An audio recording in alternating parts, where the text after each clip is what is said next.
ప్రీతి లా classes అందరికి welcome అండి. ఇందులో భాగంగా కొత్తగా వచ్చినటువంటి భారతీయ నాగరిక సురక్షా సంస్థ గురించి చదువుకుంటున్నాం. అందులో మనం ఇవాళ వచ్చేసి సెక్షన్ 233 233 నుంచి నేర్చుకునే ప్రయత్నం అయితే చేద్దాం. దయచేసి అందరూ మ్యూట్ చేసుకోండి, మీతో డిస్టర్బెన్స్ ఉంటుంది కదా. మళ్ళీ మనది యూట్యూబ్ లో కూడా వస్తుంది, విన్నవాళ్ళు ఏంటి సార్ డిస్టర్బెన్స్ ఉంది అని అంటున్నారు. దయచేసి ఏదైనా మాట్లాడాలన్నప్పుడు మీరు అన్మ్యూట్ చేసుకుని మాట్లాడచ్చు, ఏం పర్లేదు. సెక్షన్ 233 భారతీయ నాగరిక సురక్షా సంహిత. ప్రొసీజర్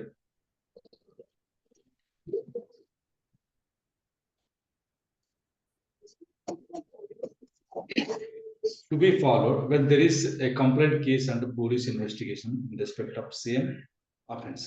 ఒక నేరం విషయంలో పోలీస్ కంప్లైంట్ ఉంటుంది, అది ఏది ఇన్వెస్టిగేషన్, పోలీస్ ఇన్వెస్టిగేషన్ ఉంటుంది, మరి కంప్లైంట్ కేసు కూడా ఉంటుంది కోర్టు ముందర వచ్చేది కంప్లైంట్ కేసు, పోలీస్ ఇన్వెస్టిగేషన్ దగ్గర పోలీస్ ఇన్వెస్టిగేషన్ రిపోర్ట్ బేస్ చేసుకుని అలాంటప్పుడు ఎలా చేయాలి అన్న దాని గురించి ప్రస్తావన వస్తే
Sir, voice is not audible, sir.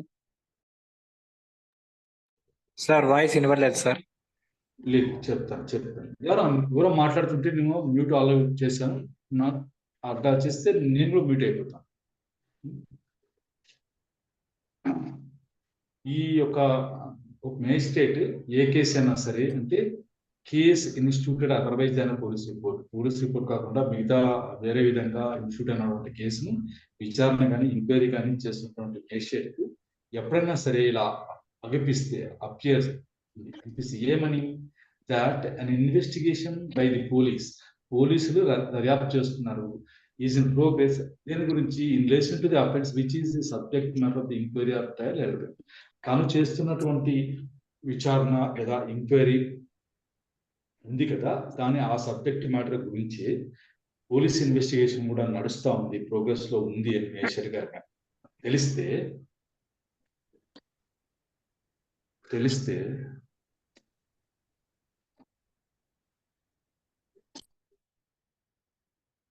ఆయన ఏం చేస్తుంది, మేషర్ shall stay the proceedings of such enquiry or trial. తను చేస్తున్నటువంటి ఎంక్వైరీ ట్రయల్ ఏదైతే ఉందో దాన్ని నిలబెట్టేస్తారు, స్టే చేస్తారు. And call for a report on the matter from the police officer conducting the investigation.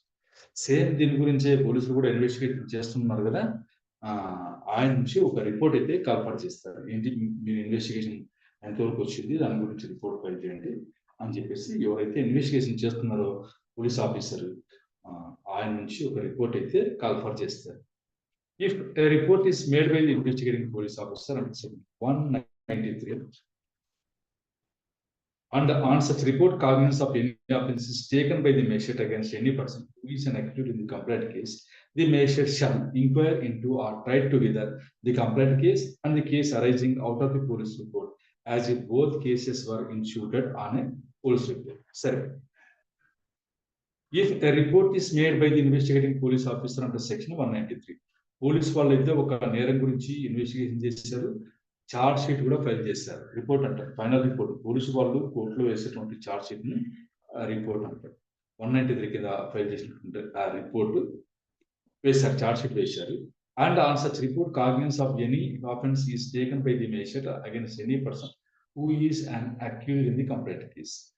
మరి ఒకటే దాని గురించి కోర్టులో కంప్లైంట్ కేసు వేశారు, పోలీస్ స్టేషన్ లో కూడా వేశారు. పోలీస్ వాళ్ళని ఇన్వెస్టిగేషన్ కంప్లీట్ చేసి ఒక రిపోర్ట్ కూడా మనకు ఫైల్ చేశారు. ఏది ఈ కోర్టులో నడుస్తున్న ప్రైవేట్ కంప్లైంట్ లో ముద్దాయిగా ఎవరు ఉన్నారో అతనికి అగెన్స్ట్ గా ఒక రిపోర్ట్ కూడా ఫైల్ చేశారు. అలాంటప్పుడు ఆ చార్జ్ షీట్ ఫైల్ చేసినప్పుడు కేసు నంబర్ కూడా ఇస్తారు. On such report cognizance of any offences taken by the magistrate అన్నారు కదా. కాగ్నిజెన్స్ తీసుకోవడం అంటే దానికి ఒక సిసి నంబరు ఇవ్వడం అనమాట. అప్పుడు కాగ్నిజెన్స్ తీసుకున్న తర్వాత నంబర్ ఇస్తారు, నంబర్ ఇచ్చారు అనుకోండి. అలాంటప్పుడు మేజిస్ట్రేట్ తెలుస్తుంది, అరే ఒక విషయంలోనే చార్జ్ షీట్ వాళ్ళు ఫైల్ చేశారు, నేను కూడా ప్రైవేట్ కంప్లైంట్ డీల్ చేస్తున్నాను. ఇప్పుడు ఏం చేద్దాం అన్నప్పుడు మేజిస్ట్రేట్ గారు ఏం చేయాలంటే the magistrate shall inquire into or try together the complaint case and the case arising out of the police report. పోలీసులు వేస్తున్నటువంటి చార్జ్ షీట్ సంబంధించిన కేసు, తన ముందర ఉన్నటువంటి ప్రైవేట్ కంప్లైంట్ కేసు రెండింటిని టుగెదర్ అంటే ఏంటి?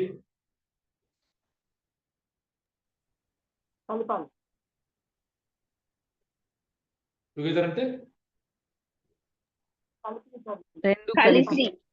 రెండు కలిపి ఎంక్వైరీ చేయాలి, అంటే విచారణ చేయాలి. ఎలా అనుకుని చేయాలి అంటే as if both the cases were ఇన్స్టిట్యూటెడ్ of police. రెండు కేసులు చార్జ్ షీట్ ద్వారానే ఫైల్ చేయబడ్డాయి అని భావించుకుంటూ ఎంక్వైరీ కానీ ట్రయల్ కానీ చేయాలని సరే. నెంబర్ 3 ఏం చెప్తుంది? If the police report does not relate to any accused in the complaint case, or if the magistrate does not take cognizance of any offence on the police report, he shall proceed with the inquiry or trial which was stayed by him in accordance with the provisions of this article. ఒకవేళ if the police officer does not relate to any accused in the complaint case, ఇప్పుడు magistrate ముందు already ఒక private complaint నడుస్తూ ఉంది, అందులో ముద్దాయిగా ఉన్న any accused అన్నారు కదా, వాళ్ళకి సంబంధించి పోలీస్ రిపోర్ట్ లేదనుకోండి, లేదు. Or if the magistrate does not take cognisance of any offence on the police వాళ్ళు ఫైల్ చేసినటువంటి చార్జ్ షీట్ పైన ఆయన కాగ్నిజెన్స్ కూడా ఇంకా తీసుకోలేదండి. అప్పుడు మేజిస్ట్రేట్ గారు ఏం చేయాలంటే he shall proceed with the enquiry or trial which was stayed by him in accordance with the provisions of Sanhita. మామూలుగా ప్రైవేట్ కంప్లైంట్ ఆయన ఎలా ప్రొసీడ్ అవుతారు అలాగే ప్రొసీడ్ కావాలి. స్టే చేయడం అంటే పోలీస్ ఇన్వెస్టిగేషన్ కూడా నడుస్తా ఉంది, ఈజ్ ఇన్ ప్రోగ్రెస్. మీరు చదువుతున్నప్పుడు బాగా గుర్తుపెట్టుకోవాలి. ఇక్కడ ఏమన్నది? Investigation by the police is in progress.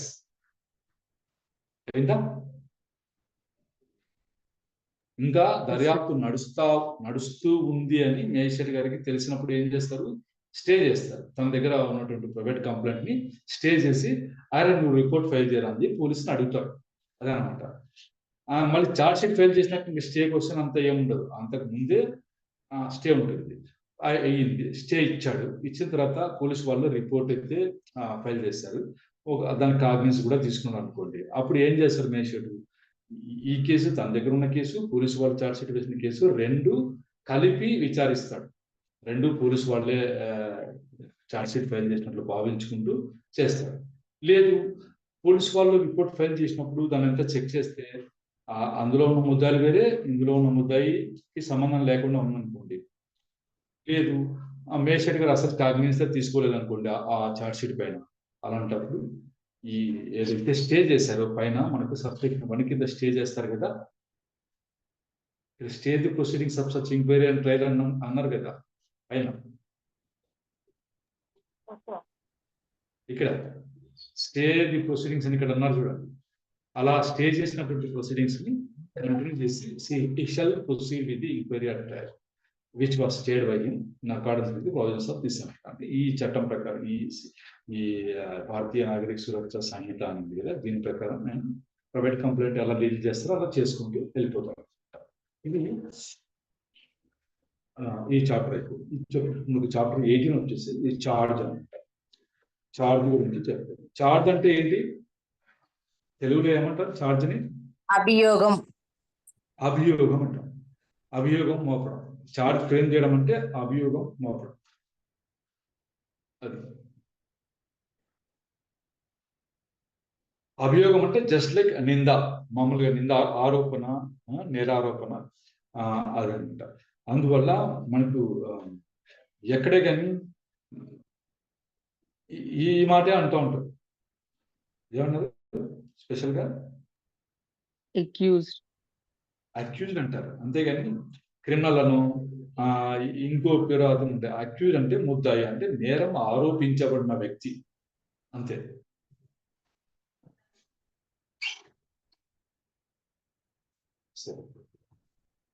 Charge అంటే ఏంటి అన్నప్పుడు సివిల్ కేసుకి దీనికి మీకు తేడా తెలుసుకున్నప్పుడు, సివిల్ కేసులో ఏం ఫ్రేమ్ చేస్తుంది కోర్టు? ఇష్యూస్.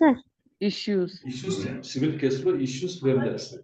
ఇష్యూస్ ఫ్రేమ్ చేయడం అంటే ఏంటంటే what are the points to be decided in the particular case అని చెప్పేసి కోర్టు చేసేటువంటి ఇది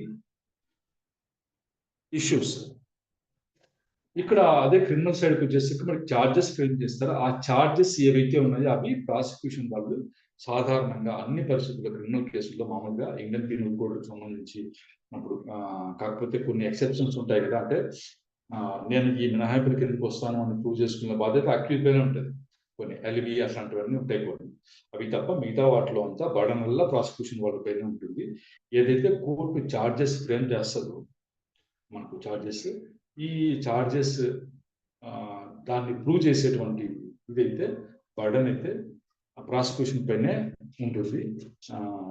ముద్దాయి యొక్క గిల్టీని, అంటే ముద్దాయి యొక్క దోషం ఉంటుంది కదా, అతను తప్పు చేసినాడని చెప్తున్నారు గిల్టీ, దాన్ని బియాండ్ ఆల్ రీజనబుల్ డౌట్ ఉంటుంది. అంటే డౌట్ అన్నది అంటే సంశయం, అనుమానం అన్నది ఇసుమంత కూడా ఉండకుండా ఉండాలి.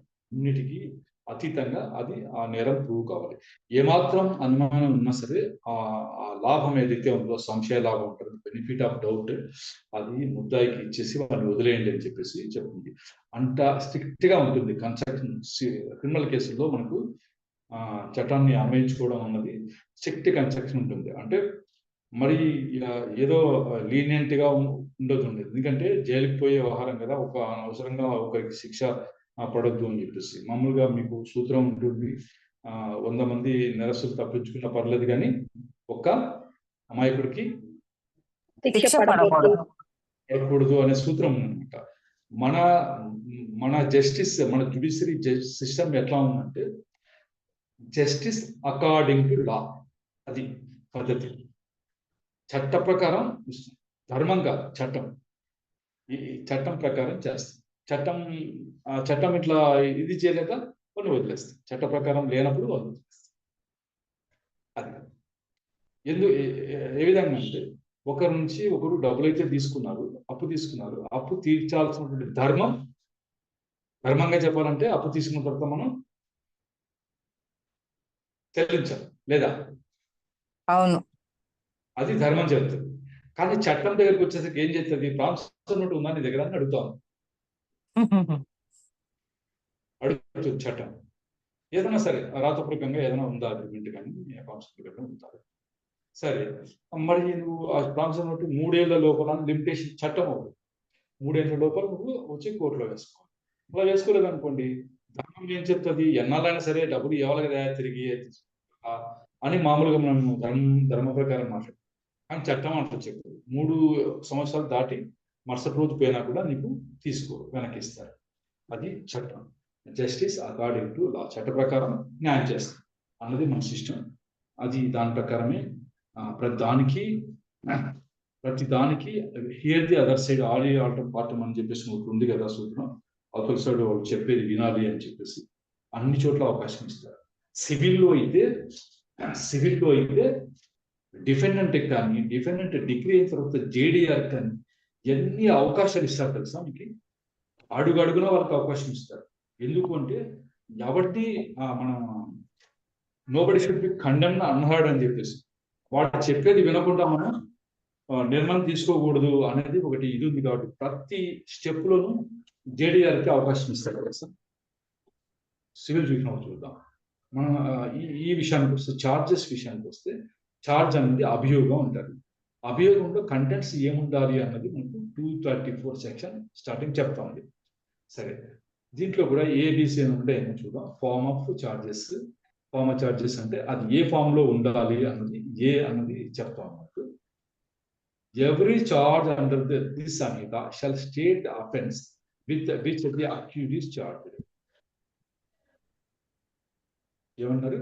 ప్రతి చార్జ్, ఎవ్రీ చార్జ్, ఈ సంహిత కింద ఉన్నటువంటి ప్రతి charge shall state the offence with which accused is charged. ఏ నేరం అతని పైన మోపబడి ఉంది అన్నది చార్జ్లు ఖచ్చితంగా తెలియచేయాలి అని చెప్తున్నారు. అయితే ఒకవేళ if the law which creates the offense gives it any specific name, the offense may be described in the charge by that name only. You are hereby charged with the offense of theft. You are hereby charged with the offense of murder. Charge వచ్చేసి దానికి specific name ఇచ్చారు. Theft కు మనకు IPC లో specific name ఇచ్చారు, నేరానికి ఇవ్వలేదా? Theft, criminal breach of trust, assault అవన్నీ ఉన్నాయి కదా. అవన్నీ ఒక పర్టికులర్ పేరు ఇచ్చారు అనుకోండి, స్పెసిఫిక్ ఒక నేమ్ ఇచ్చుంటే ఆ పేరు చెప్తే చాలు, అది అఫెన్స్ మేబీ డిస్క్రైబ్ అంటే అది కూడా చెప్పవచ్చు అని చెప్పేసి.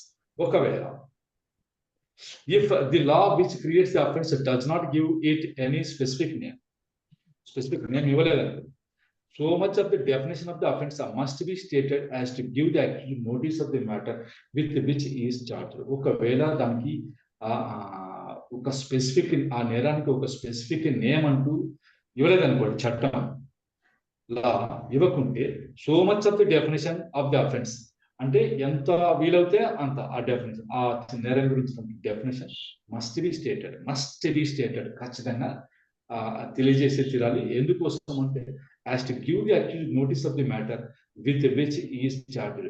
తన పైన ఏ నేరం మోపిందో ముద్దాయికి తెలియాలి కాబట్టి ఆ తెలిసే విధంగా so much of the definition of the offence, ఎంత వీలైతే అంత దాని గురించి ఇది చేయాలన్నమాట. ఎలా అంటే స్పెసిఫిక్ నేమ్ ఎప్పుడు ఇదేంటి సార్ కొత్తది అని మీరు అనుకోరు. ఇప్పుడు ఈ ఎక్సైజ్ యాక్ట్ ఉంది కదా, ఎక్సైజ్ యాక్ట్ లో మనకు 34A అవి ఉన్నాయి కదా, అందులో నేరం పేరేముండదు. హూ ఎవర్ సెల్స్, పొసెస్ అవన్నీ ఉంటాయి, ఉండవా? ఉంటాయి కదా, ఉంటాయి సార్. అట్లా రాసి ఉంటారు. అంతేగాని దీనికి ఒక పేరు అంటూ పెట్టున్నారు. కాబట్టి అట్లాంటి పరిస్థితి ఉన్నప్పుడు ఏం చేయాలంటే, ఇది you are hereby charged with the offense for selling of, for possessing అని అట్లా అది మనం రాయాలని చెప్పేసి చెప్తారు. Which is punishable under so much section కూడా రాస్తారు అనమాట. అది ఫామ్ లాస్ట్ లో ఉంటుంది సిఆర్పిసిలో, చూద్దాం దీంట్లో చూద్దాము. సరే, అది అంటే ముద్దాయికి తెలియాలా అతని పైన ఏం కేసు పెడతారు, దేని గురించి తను ఇది చేస్తున్నారు అన్నది ముద్దాయికి తెలియాలి కాబట్టి అది మటుకు చెప్పాలట. Next, the law and section of law against which the offence is said to have been committed shall be mentioned in the charge. చట్టము చెప్పాలి, చట్టంలో ఉన్నటువంటి సెక్షన్ కూడా చెప్పాలి. అయిందా? లా ఏమైనా కావచ్చు, ఇక్కడ excise act, arms act, ES act, IPC, ఇంకా వేరే చట్టం ఏదైనా సరే ఆ లా ఉండాలి, మళ్ళీ సెక్షన్ ఆఫ్ ది లా కూడా ఉండాలి. రెండు దాంట్లో తెలియజేయాలి. Next, the fact that the charge is made is equivalent to a statement that every legal condition required by law to constitute the offence charged was fulfilled in the particular case. The fact that the charge is made is equivalent to a statement that every legal condition required by law to constitute the offence charged was fulfilled in the particular case. ఈ charge మోపారు అంటే అర్థం ఏంటి? It is equal to A statement, దాంతో సమానం అంటే ఏ statement తో సమానం అంటే ఆ నేరానికి కావాల్సినటువంటి ప్రతి condition, every legal condition required by law, దేనికోసం? టు కాన్స్టిట్యూట్ ది అఫెన్స్, ఆ నేరం జరిగింది అనడానికి ఏ కండిషన్లు కావాలో అవన్నీ ఫుల్ఫిల్ అయ్యాయి ఆ పర్టికులర్ కేసులో అన్నదాంతో సమానం. నీ పైన ఛార్జ్ మోపారు అంటే అర్థం ఏంటి? నువ్వు ఆ నేరం చేయడానికి కావాల్సిన అన్ని పనులు చేశావు అని అర్థం. అది next the charge shall be return in the language of the court. Court యొక్క భాషలో ఇది మనకు రాయాల. ఇది అమలు జరగడంలా నేను ఇంతకుముందు చెప్పాను కదా, what is the language of the court in Andhra Pradesh అంటే Telugu sir. Telugu. If the accused having been previously convicted of any offense, అతనికి అక్యూజ్డ్ కి ఇంతకు ముందే ఎప్పుడో ఒకసారి ప్రీవియస్ గా కన్విక్షన్ అయితే పడింది వేరే ఏ నేరం గురించి అయినా సరే, దాని వల్ల అతను is liable by reason of such previous conviction, ఇంతకు ముందు శిక్ష పడింది కాబట్టి మళ్ళీ అతనికి ఎన్హాన్స్డ్ పనిష్మెంట్ దానికి లయబుల్ అయ్యే పక్షంలో అట్లా ఉన్నటువంటి పరిస్థితుల్లో టు ఎన్హాన్స్డ్ పనిష్మెంట్. ఇది బాగా చూడండి. If the accused either if the accused is liable to enhance punishment, అవి వరుసగా లేవు, మనం ఇట్లా చదువుకోవాలి, చదవడం ఇట్లా అలా చేసుకోవాలి. If the accused is liable to enhance punishment having been previously by reason of such previous conviction, having been previously convicted of any offense by reason of such previous conviction, అంటే మనకు ఇలా వాళ్ళు కామాలు పెట్టి ఈ అక్యూజ్డ్ ఈస్ లయబుల్ అన్నది మనకు చాలా మందికి అర్థం, ఈ మధ్యలో ఇదేందుకు వచ్చింది అన్నది కొత్తగా చదువుకున్న వాళ్ళకి అర్థం అయ్యే పరిస్థితి ఉంది, కానీ ఇలాగే చదువుకోవాలి. సరే చూద్దాం. అక్యూజ్డ్ అయితే ఇంతకు ముందే శిక్ష పడింది, ఆ కారణం వల్ల అతనికి మళ్ళీ సబ్సిక్వెంట్ గా వేరే నేరం విచారించబడుతున్నప్పుడు ఎన్హాన్స్డ్ పనిష్మెంట్ అంటే కొంచెం శిక్ష ఎక్కువ పడేటువంటి ఇది ఉండేనప్పుడు, లేదంటే to punishment of a different kind, మరి వేరే రకమైన శిక్షకు అతను గురయ్యేటువంటి ఇది ఉన్నప్పుడు, ఫార్ సబ్సిక్వెంట్ అఫెన్స్ అంటే తర్వాత వచ్చే నేరంలో రుజువైనప్పుడు, అరే నీకు ఇంతకుముందే శిక్ష పడింది కాబట్టి మళ్ళీ నేరాలు చేస్తున్నారు కాబట్టి నీకు ఎన్హాన్స్డ్ పనిష్మెంట్ అయితే ఉంటుంది, లేదంటే punishment of a different kind, ఈ జైలు శిక్ష సరిపోదు వేరే విధంగా ఇవ్వాలి అన్న ఈ పరిస్థితి ఉన్నప్పుడు, and it is intended to prove such previous conviction for the purpose of affecting the punishment which the court may think fit. మరి చెప్తారు కదా, ఇంతకుముందు వీడికి జైలు శిక్ష పడింది సార్ ఇంతకుముందు వేరే కేసులో అని చెప్పినప్పుడు, and it is intended to prove, ఆ శిక్ష పడింది అన్న విషయం ప్రూవ్ చేయాల్సిన అనే ఇంటెన్షన్ ఉన్నప్పుడు కోర్టు ఏమనుకుంటూ award for the subsequent offence, నీకు ఎన్హాన్స్డ్ పనిష్మెంట్ కానీ లేదా పనిష్మెంట్ ఆఫ్ డిఫరెంట్ కైండ్ కానీ ఇవ్వాలి, ఎందుకంటే నీకు ఇంత ముందే ఒకసారి శిక్ష పడింది అని కోర్టు అనుకుంటూ ఆ విషయాన్ని ప్రీవియస్ కన్విక్షన్ ప్రూవ్ చేయాలి అని ఇంటెండ్ అయినప్పుడు కోర్టు ఏం చేయాలి, ఫ్యాక్ట్ ఆ విషయం date and place of previous conviction, అంటే ఆడికి ఏదేదిన శిక్ష పడింది, ఎక్కడ శిక్ష పడింది ప్లేస్, అంటే ఇదే కోర్టులో శిక్ష పడిన అవసరం లేదు కదా, ఎక్కడెక్కడ పడినచ్చు, అది ఆ విషయం date place of the previous connection shall be stated in the charge. ఇప్పుడు ప్రజెంట్ చార్జ్ అయితే ఏదైతే ఫ్రేమ్ చేస్తున్నారో అక్కడ కూడా చార్జ్ లో తెలియపరచాలి. And if such statement has been omitted the court may add it at any time before the sentences. ఒకవేళ ఆ స్టేట్మెంట్ నీకు ఇంత ముందు శిక్ష పడింది పలానా చోట పలానా రోజు పలానా విషయం గురించి పలానా నేరం అనే విషయం ఒమిట్ చేస్తారనుకోండి, కోర్టుకి ఏం పవర్ ఇచ్చారు, the court may add it at any time before sentence is passed. అయిందా, సెంటెన్స్ పాస్ చేసే ముందు ఎప్పుడైనా సరే మళ్ళీ ఆ విషయం యాడ్ చేయించండి చార్జ్లో, ఇంతకుముందు శిక్ష పడిన విషయం గురించి యాడ్ చేయించండి. మీరు కన్విక్షన్ కి సెంటెన్స్ కి డిఫరెన్స్ కూడా తెలుసుకోండి. తర్వాత కోర్టు కన్విక్షన్ ఇచ్చిన తర్వాత సెంటెన్స్ పాస్ చేస్తుంది. సెంటెన్స్ పాస్ చేయడం అంటే ఏంటి, సెంటెన్స్ అంటే ఏముంటుంది దాంట్లో, సెంటెన్స్ అంటే ఏముంటుంది, you are hereby sentence to undergo simple imprisonment for a term of so and so అని చెప్పేసి, your sentence to pay a fine of rupees so and so అని అంటది కోర్టు. కన్విక్టెడ్ అంటే నేరం రుజువైంది అని చెప్పడం, నేరం రుజువైంది కాబట్టి నీకు ఈ శిక్ష విధిస్తున్నాము అని చెప్పేసి చెప్పే క్రమంలో సెంటెన్స్ అన్నమాట వాడతారు. అయిందా, నెక్స్ట్ ఇక్కడ మనకు సార్ 7th పాయింట్ అవుతుంది, మళ్ళీ ఎక్స్ప్లెయిన్ చేయండి sir. 7th point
sir voice రావటం లేదు సార్. నేను మాట్లాడలేదు సార్.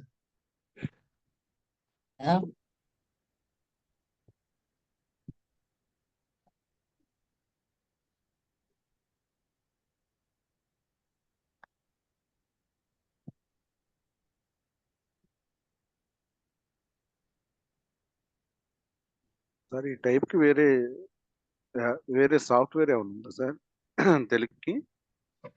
ఉంది సార్.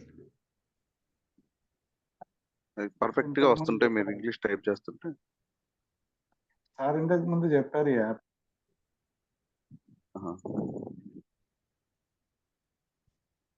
ఇది సిస్టమ్ లోదండి, ఫోన్ లోది కాదు. అవును.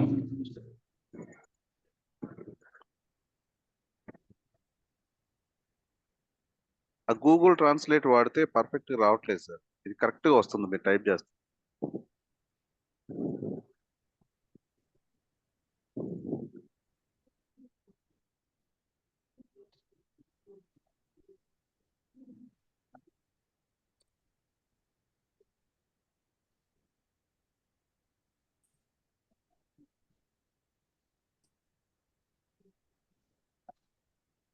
ఇప్పుడు ఏమవుతుందంటే మీరు చూసుకోండి, దీంట్లో కొన్ని అఫెన్స్కి వచ్చేసి, కొన్ని రకాలైన అఫెన్స్లకు వచ్చేసి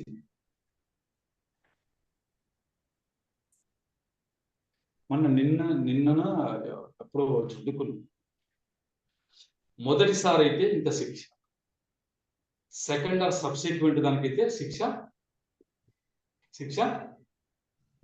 పెరుగుతుంది. పెరిగేటువంటి నేరాలు కొన్ని ఉంటాయి. అంటే ఈ ఉన్నప్పుడు ఏమవుతుందంటే, ఆల్రెడీ ఇక్కడ రాముకి వచ్చేసి ఆల్రెడీ ఒక కేసులో 1 year జైలు శిక్ష పడింది. మళ్ళీ ఆడే ఇంకో కేసులో కూడా వచ్చి ముద్దాయిగా నిలబడింది. వాడికి చార్జ్ ఫ్రేమ్ చేసేటప్పుడు ప్రాసిక్యూషన్ వాళ్ళకి వెళ్ళి ఇంకోటి మీద అయ్యా ఇది ఇంతకు ముందే శిక్ష పడింది అన్న విషయం కోర్టు దృష్టికి చేస్తారు. కోర్టు కూడా ఏమనుకుంటుంది, సరే ఒకవేళ ఈ కేసులో కూడా అతను నేరం గుర్తుపెడితే అతనికి హెచ్చింపు శిక్ష అంటే దాని ప్రకారం ఉంది కదా, సబ్సిక్వెంట్ గా చేస్తే పనిష్మెంట్ పెరుగుతుంది కదా, అలా విధించాలి అనుకున్నప్పుడు నువ్వు ఇదివరకే ఒక కేసులో ఆల్రెడీ నీకు పనిష్మెంట్ పడింది కదా అనే విషయాన్ని అతనికి తెలియజేయాలి. పలానా కేసులో పలానా చోట పలానా తేదీ నీకు కన్విక్షన్ పడింది, శిక్ష పడింది, ఆ విషయము తెలియజేయాలి. అతను అది పడిందా లేదా అనడానికి అతనికి ఏమైనా డిఫెన్స్ ఉంటే అతను ఇది చేసుకుంటాడు, దాన్ని డిఫెండ్ చేసుకునే అవకాశం ఇవ్వాలి. కాబట్టి ఆ విషయం అతనికి తెలియజేయాలి. సరే, ఈ ఫస్ట్ లోనే ఛార్జ్ ఫ్రేమ్ చేసేటప్పుడు ఆ విషయం చెప్పడం మర్చిపోయింది అనుకోండి, కోర్టు ఓమిట్ చేసింది అనుకోండి, వదిలేసింది అనుకోండి, మళ్ళీ తర్వాత అయినా సరే తెలుసుకుంటే శిక్ష విధించే లోపల ఎప్పుడైనా సరే మళ్ళీ యాడ్ చేయొచ్చు. అదే విషయం ఇక్కడ రాశారు. ఉందా? ఉంది sir. Yes sir. Yes sir. అదే విషయమే ఇక్కడ ఉంది చూడండి. ఒకవేళ సబ్సిక్వెంట్ ఏది to award for the subsequent offence అన్నారు కదా. సబ్సిక్వెంట్ అఫెన్స్ లో అవార్డు చేయడానికి ఏం అవార్డు చేస్తారు అంటే ఎన్హాన్స్డ్ పనిష్మెంట్, పెంచినటువంటి శిక్ష అవార్డు చేయాలని చెప్పేసి కోర్టు మే థింక్ అన్నారు కదా. అలాంటప్పుడు ప్రూవ్ చేయాలి కదా, ఇంతకు ముందు శిక్ష పడేదానికి ప్రూవ్ చేయాలి కదా, ప్రీవియస్ కన్విక్షన్ పడిన విషయం ప్రూవ్ చేయాలా అని అంటున్నప్పుడు ఆ విషయం అయితే ఆ విషయం ది ఫ్యాక్ట్, ఆ విషయం date and place of the previous conviction, ఇంతకు ముందు పడిన శిక్ష గురించి అది ఎప్పుడు ఏ తేదీన పడింది, ఏ ప్లేస్ లో కన్విక్షన్ పడింది అన్న విషయము shall be stated in charge, అంటే ఛార్జ్ లో ఖచ్చితంగా తెలియపరచాలి. ఒకవేళ and if such statement has been omitted, ఆ స్టేట్మెంట్ అంటే ఈ విషయాలు చెప్పడం మర్చిపోయింది అనుకోండి court, the court may add it at any time before sentence is pass. శిక్ష ఇది చెప్తారు కదా, ప్రొనౌన్స్ చేసినప్పుడు సెంటెన్స్ విధించే లోపు ఎప్పుడైనా సరే యాడ్ చేయొచ్చు. ఇదనే కాదు court may add or alter charge అని ఉంటుంది. నెక్స్ట్ వస్తుంది అంటే మీకు కాగ్నిజెన్స్ తీసుకున్నప్పుడు ఉన్నటువంటి అఫెన్స్ కాస్త మళ్ళీ అదే నిలుస్తుంది అనుకోదండి. కోర్టు ముందర సాక్ష్యాలు జరుగుతూ ఉన్నప్పుడు కోర్టుకి ఈ అఫెన్స్ కాదు ఇంకో అఫెన్స్ జరిగింది అని అన్నదనుకోండి, అనుకున్నప్పుడు మీ ఛార్జ్ ఆర్డర్ చేస్తుంది కోర్టు. లేదు ఉన్నటువంటి ఛార్జెస్ కాకుండా అడిషనల్ గా వేరేది కూడా అఫెన్స్ జరిగింది అని కోర్టు దృష్టికి వచ్చింది అనుకోండి, ఇంకొకటి కూడా యాడ్ చేస్తుంది కోర్టు. కాబట్టి జాగ్రత్తగా డీల్ చేయాలి. నెక్స్ట్ ఇలస్ట్రేషన్స్ ఇచ్చారు, మనం ఈజీగా మనం అర్థం చేసుకున్న దానికోసం అని చెప్పేసి A is charge with the murder of B. ఇక్కడ వచ్చేసి ఏకి ఏ నేరారోపణ మోపారు, ఏ పైన ఏ నేరారోపణ మోపారు? మర్డర్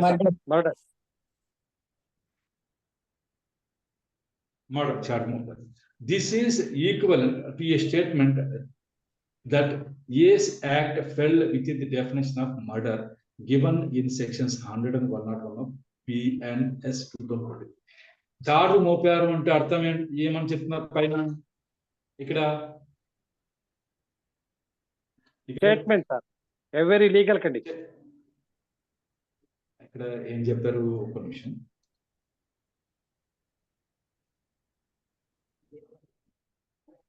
ఏమని అర్థం? Every legal condition required by law to constitute the offence charge was fulfilled in the particular case అని భావించుకోమంటుంది కదా. Every legal condition. ఇక్కడ ఏ పైన బీని మర్డర్ చేసినందుకు కోసం అని చెప్పి చార్జ్ మోపబడింది అంటే అర్థం ఏంటి? ఆ మర్డర్ అఫెన్స్ సంబంధించిన డెఫినేషన్ లో చేయాల్సిన పనులన్నీ ఏ చేశాడు దాని పరిధిలోకి వస్తుంది. As act fell within the definition of murder given in section 100(1) of BNS 2023 అర్థం అయిందా? దట్ మళ్ళీ ఇంకా ఏం చెప్తున్నారు, that it did not fall with in any of the general exceptions of the sets అంట. జనరల్ ఎక్సెప్షన్స్ ఉన్నాయి కదా, private defence LP అవన్నీ ఉంటాయి కదా కొన్ని, వాటి కింద కూడా ఇది రాదు అని అర్థం. And that it did not fall with in any of ది 5 exceptions section 101 thereof. 5 exceptions ఉంటాయి అనమాట. ఇది culpable homicide, not amounting murder, amounting to murder ఉంటాయి. దాని కింద ఎక్సెప్షన్స్ కూడా ఉన్నాయన్నమాట. ఆ మినహాయింపుల కింద కూడా ఇది ఈ మర్డర్ అనేటువంటి రాలేదు అని. That if it did fall with in exception 1 or other of 3 clauses to that exception apply to it అనమాట. అంటే మర్డర్ అని చెప్పడానికి కావాల్సిన ప్రతిదీ ఫుల్ఫిల్ అయ్యింది అని అర్థం. ఒకసారి ఛార్జ్ ఫ్రేమ్ చేసింది కోర్టు అంటే అర్థం ఆ అఫెన్స్ సంబంధించి ఆ అఫెన్స్ ఏమేమి చేస్తే ఆ అఫెన్స్ అవుతుందో అలాంటివన్నీ ముద్దాయి చేసినట్లు లెక్క, ఆ లీగల్ కండిషన్స్ ఏవైతే ఉన్నాయో అవన్నీ జరిగినట్లే లెక్క అని అర్థం. దానికి ఇలస్ట్రేషన్ ఎగ్జాంపుల్ అయితే ఇచ్చారు. సరే, next A is charge and subsection 2 of section 118 of BNS భారతీయ న్యాయ సంస్థ 118 కింద అతని పైన ఛార్జ్ అయితే మోపారు. ఏమని? With voluntarily causing grievous hurt to P by means of an instrument for shooting.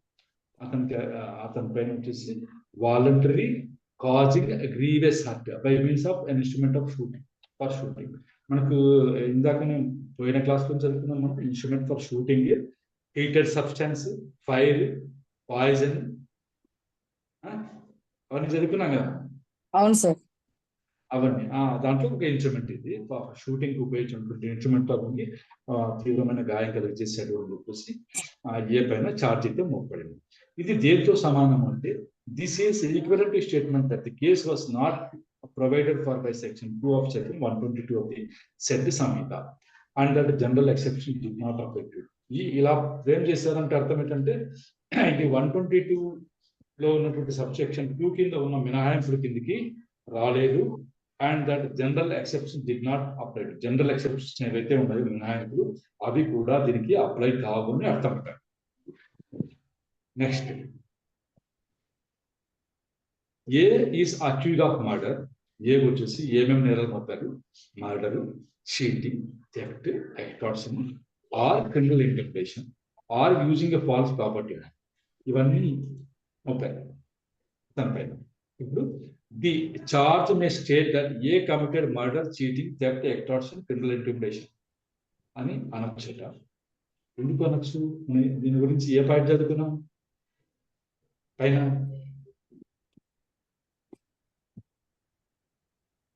Equivalent to statement. కాదు. If the law which creates the offence gives it specific name, ఒక పేరు ఇచ్చింది అనుకోండి చట్టం ఆ నేరానికి, the offence may be described the charge by that name only. ఆ పేరుతోనే చార్జ్. ఇక్కడ మనకు ఏమున్నాయి?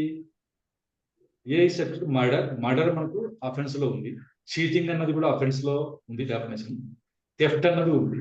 ఎక్స్టార్షన్ ఉంది. క్రిమినల్ ఇంటిమిడేషన్ అన్నది కూడా ఉంది. ఉన్నాయా? ఉంది sir. Using a false property market కూడా ఉంది, అఫెన్స్ ఉంది. అలాంటప్పుడు ఏం చేయొచ్చుట? ది చార్జ్ మే అంటే అలా చేయకపోతే may state that A committed murder or cheating or theft or extortion or criminal intimidation or that he used a false property mark అని చెప్పి కూడా అనొచ్చు. ఎలా? Without reference to the definitions. దాంట్లో ఉన్నటువంటి డెఫినేషన్స్ అవన్నీ చెప్పకుండా అట్లా అయిందా? ఎలా అంటే ఎలా సార్ అది ఎలా చెప్తారు అని మీకు ఇది వస్తే ఒక్క విషయం. ఇక్కడ ఏమేమి ఆఫీసులు అన్నారు? చీటింగ్ అన్నారు కదా.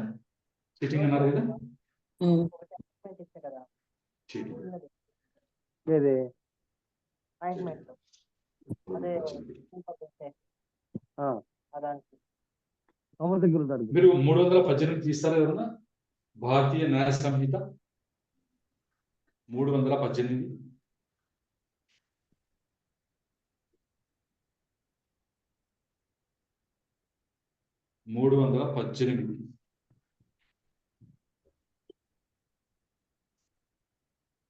తీస్తారు దయచేసి.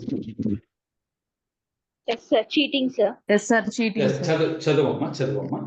Whoever, by deceiving any person fraudulently or dishonestly, induces the person so deceived to deliver any property to any person or to consent that any person shall retain any property or intentionally induces the person so deceived to or omit to do anything which he would not do or omit if he were not so deceived, and which act or omission causes or is likely to cause damage or harm to that person in body, mind, reputation or property is said to cheat. Cheat అని అనాలంటే ఇవన్నీ జరిగి ఉండాలని definition లో ఇచ్చారు.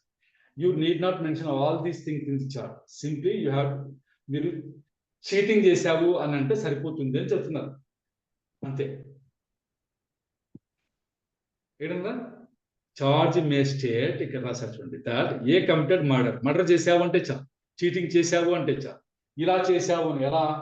You have deceived a person fraudulently or dishonestly, induced that person, deceived that person to deliver any property. అవన్నీ చెప్పనవసరం లే, ఊరికే నువ్వు చీటింగ్ చేసావు అంటే సరిపోతుంది అట. అది ఎలా? Without reference to the definitions. అంటే డెఫినేషన్ అంతా చెప్పనక్కర్లా, ఊరికే నువ్వు చీటింగ్ చేసావు, నువ్వు థెఫ్ట్ కమిట్ చేసావు, నువ్వు ఎక్స్టార్షన్ కమిట్ చేసావు, నువ్వు క్రిమినల్ ఇంటిమిడేషన్ చేసావు అంటే చాలు అని చెప్తున్నాను. ఎప్పుడు ఆ చట్టము ఆ నేరానికి సంబంధించి ఒక స్పెసిఫిక్ ఒక పేరు ఇచ్చినాం. అయిందా?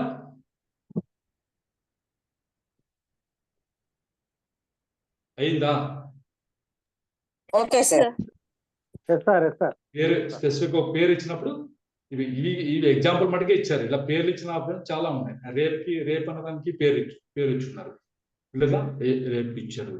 మళ్ళీ ఏమన్నారు, మనకు మిస్సీఫ్కి ఇచ్చారు, క్రిమినల్ ఫోర్స్కి ఇచ్చారు, అసాల్ట్కి ఇచ్చారు, కిడ్నాపింగ్కి ఇచ్చారు. ఇవన్నీ ఇచ్చారు కదా పేర్లు, సపరేట్ పేర్లు ఇచ్చి ఉంటారు. ఆఫెన్స్ ఇక్కడ పేరు ఇచ్చారనుకోండి, ఆ పేరు మెన్షన్ చేస్తే చాలు. అదంతా దాని డెఫినేషన్ వల్ల నువ్వు చెప్పనవసరం లేదు అని చెప్పేసి చెప్తున్నారు అనమాట. సరే, మళ్ళీ వచ్చేసి ఏది భారతీయ న్యాయ సంహితలో దానికి డెఫినేషన్ ఏమి ఇచ్చారో అవన్నీ చెప్పనవసరం లేదు అని చెప్తున్నారు. కానీ but the sections under which the offence is punishable must in each instance be referred to in the chart. Section అయితే మెన్షన్ చేయాలి. డెఫినేషన్ అంతా నువ్వు రాయక్కర్లేదు, కానీ సెక్షన్ మటుకు ఖచ్చితంగా మెన్షన్ చేసే తీరాలన్నారు. Next, is charged under section 219 of Bharatiya Nyaya Samhita with intentionally obstructing a sale of property offered for sale by the lawful authority for public servant. The charge should be in those words. ఇలా ఉందనుకోండి, అంటే దీనికి specific గా ఒక name అయితే ఇవ్వాల offence కి. ఎందుకు స్క్రీన్ వెళ్ళిపోయింది?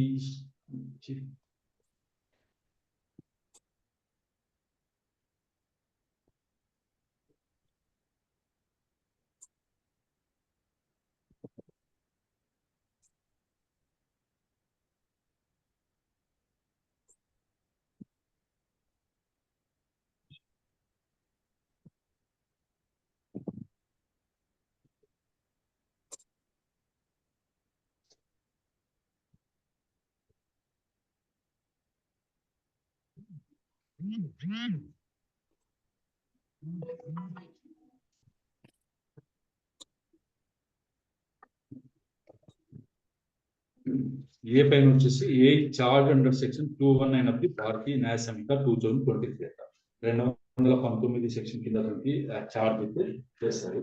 219 ఏం రాస్తారు అనేది చూస్తారు. 219 తీస్తారా ఎవరైనా? ప్లీజ్ 219 తీస్తారా? Yes, sir. 219, obstructing sale of property offered for sale by authority of public service. ఇక్కడ స్పెసిఫిక్ ఒక నేమ్ అంటూ ఇవ్వాలి ఆ నేరానికి. ఏం రాశారు? Who ever intentionally obstruct any sale of property offered for sale by the lawful authority of any public servant అలా రాశారు. కాబట్టి ఈ వర్డింగ్ ఎలా ఉందో ఆ వర్డ్స్ చార్జ్ లో రావాలి ఖచ్చితంగా. రాశారు దాంట్లో ఏ charge under section 219 BNS with intentionally obstructing a sale of property offered for sale by the lawful authority of public service. అలాంటప్పుడు the charge should be in those words. అలా ఆ పదాలతోనే చార్జ్ అంటూ ఉండాలి. అంటే ఏమని రాయాలి? You have intentionally obstructed A sale of property offered for sale by so and so lawful authority అని చెప్పేసి మెన్షన్ చేయాలంట, ఖచ్చితంగా రాయాలి.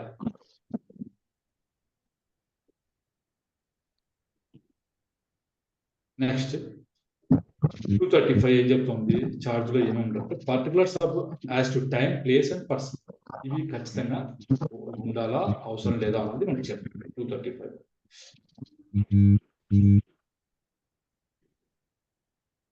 the charge shall contain such particulars as to the time and place of the alleged offense and the person, if any, against whom or the thing, if any, in respect of which it was committed, as are reasonably sufficient to give the accused notice of the matter with which he is charged.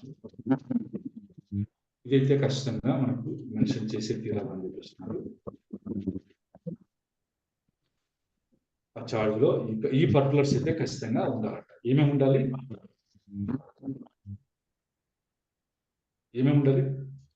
Time, place of and alleged offence. ఏ టైంలో జరిగింది, ఏ place లో జరిగింది అనేది ఖచ్చితంగా particulars ఉండాలి. తర్వాత and the person against, ఎవరికి అగెన్స్ట్ గా జరిగింది అన్నది కూడా మనకు ఖచ్చితంగా ఉండాలి. లేదు the thing in respect of which, దేని సంబంధంగా ఈ నేరం జరిగింది అన్నది ఖచ్చితంగా ఉండాలి.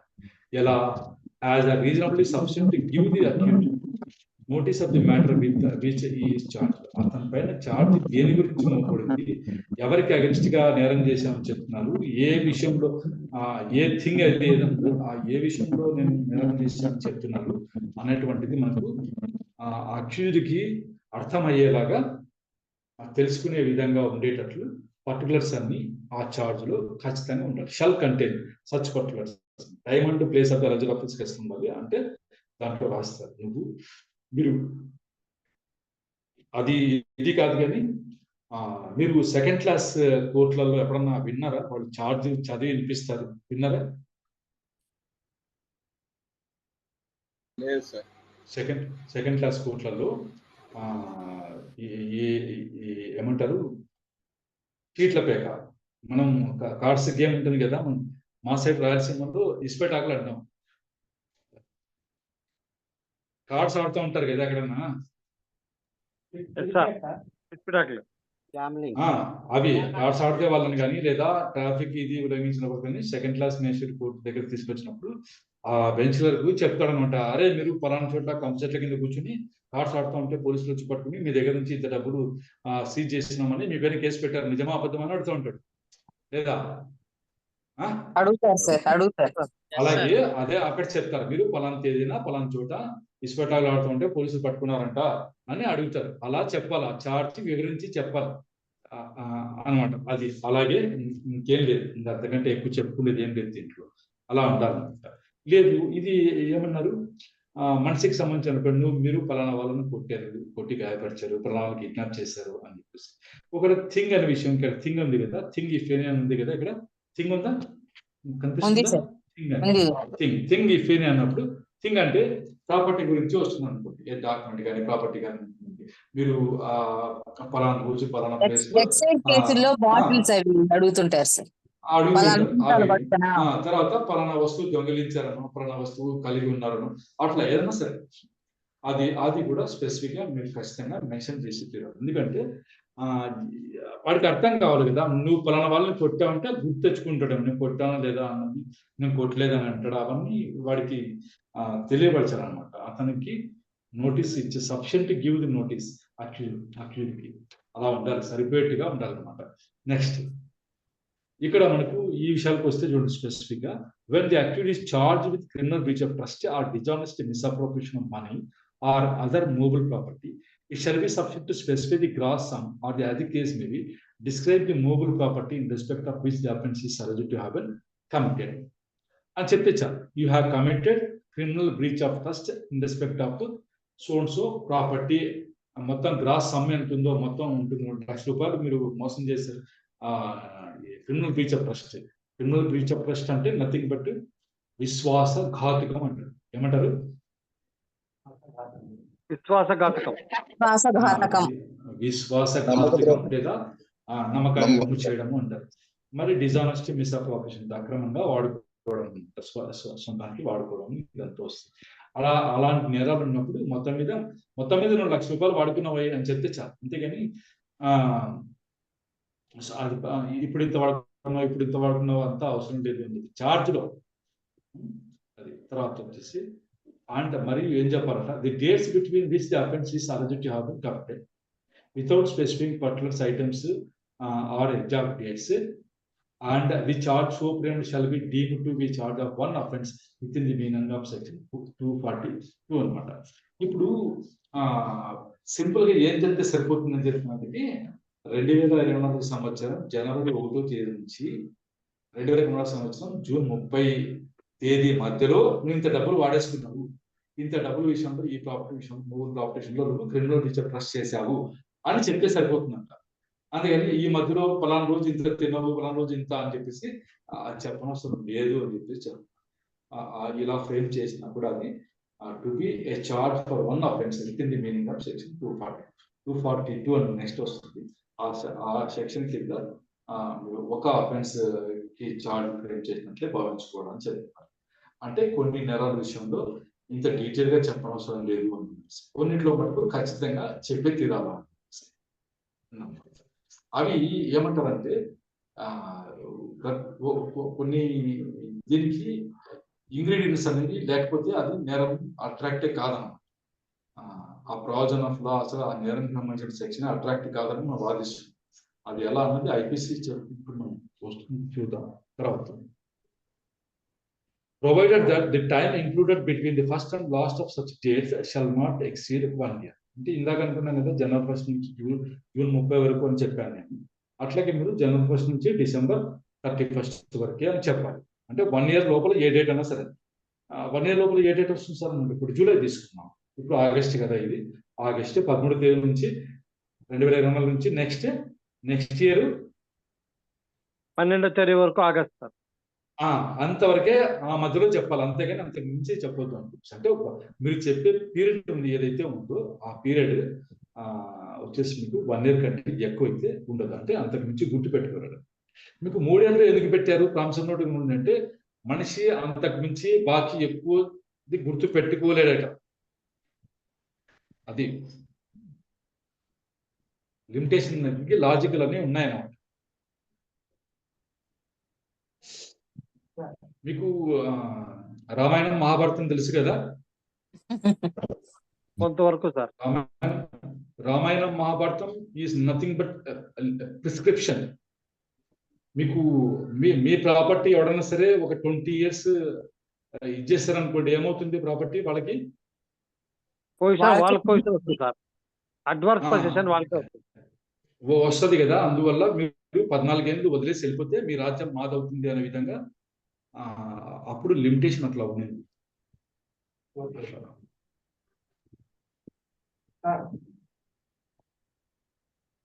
అది బేస్. మీరు ఇదే విషయాలన్నీ ఈ లిమిటేషన్ సంబంధించినవి ఇవన్నీ మీకు బైబిల్లో ఉన్నాయి. దీంట్లో ఖురాన్లో కూడా ఎక్కడొచ్చు ఉంటాయి. నేను చదివింది చెప్తున్నా, బైబిల్లో ఉంటాయి, మనుశాస్త్రంలో కూడా ఉన్నాయి.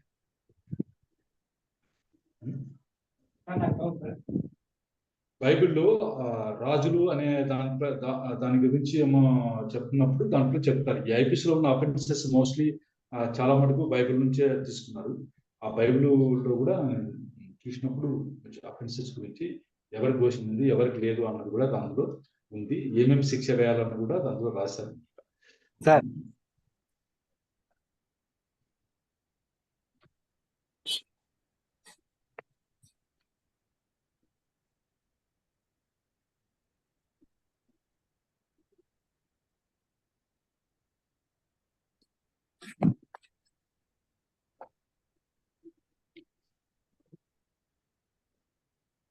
నెక్స్ట్ ఏ రిజిస్ట్రేషన్ చేయించారు. A is accused of theft of certain article at a certain time of place. A వచ్చేసి దొంగతనం చేశాడు ఒక వస్తువు ఇక్కడ ఫలానా టైంలో ఫలానా ప్లేస్ లో అని చెప్పేసి అతని పైన ఆరోపణ అయితే వచ్చింది. ఆరోపణ అక్యూజ్ అన్నారు కదా, ఆరోపణ వచ్చింది, చార్జ్ కాదు, ఆరోపణ వచ్చింది. అప్పుడు the charge need not set out the manner in which the theft was affected. ఎలా దొంగిలించాడు అన్న పద్ధతి ఏదైతే ఉందో అది ఆ చార్జ్ లో అయితే వివరించి చెప్పక్కర్లా. సింపుల్ గా ఏం చెప్తే సరిపోతుంది, you have committed theft of gold, you have committed theft of cash అంటే సరిపోతుంది. ఇట్లా నువ్వు అతను తూర్పు వైపు నిలబడి ఉండంగా బ్యాగ్ ధరించుకుని, కుడి చేతికి బ్యాగ్ ధరించుకుని ఉండంగా నువ్వు బ్లేడ్ తీసుకుని బ్యాగ్ని కట్ చేసి నీ ఎడమ చేతి అవన్నీ రానేస్తాం రా, నువ్వు డబ్బు దొంగిలించావని రాస్తే చాలు. A is accused of cheating B at a given time and place.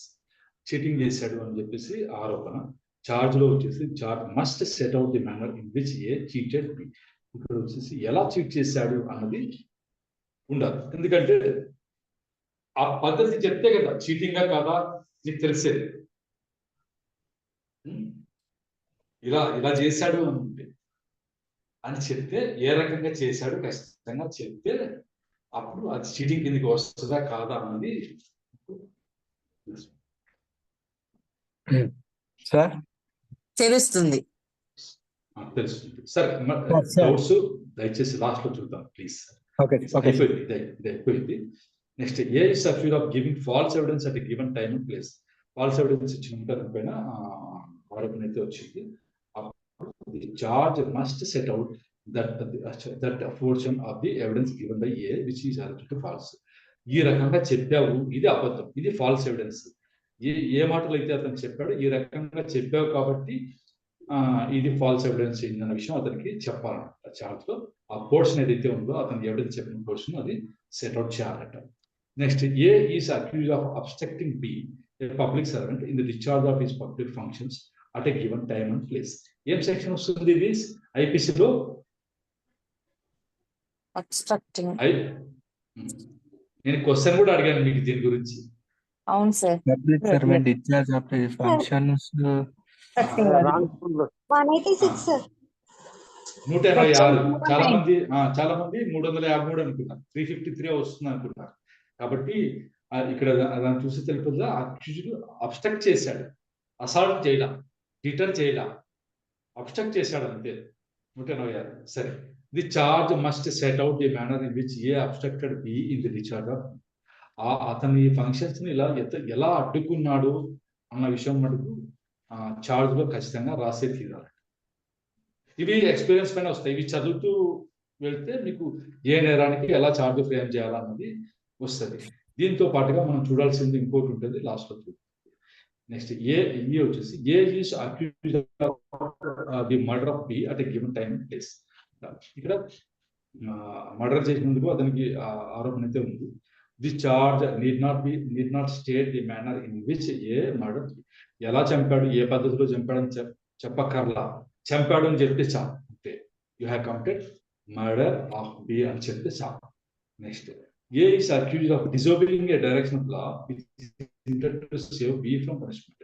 బిని శిక్ష నుంచి కాపాడనే ఉద్దేశంతో ఏ వచ్చేసి ఏం చేశాడు, ఒక డైరెక్షన్ ఆఫ్ ది లా అంటే చట్టం చేత నిర్దేశించుకున్నట్టు ఒక డైరెక్షన్ డిజోబే చేశాడు, అంటే పాటించకుండా ఇది చేశాడు, డిజోబే చేశాడు.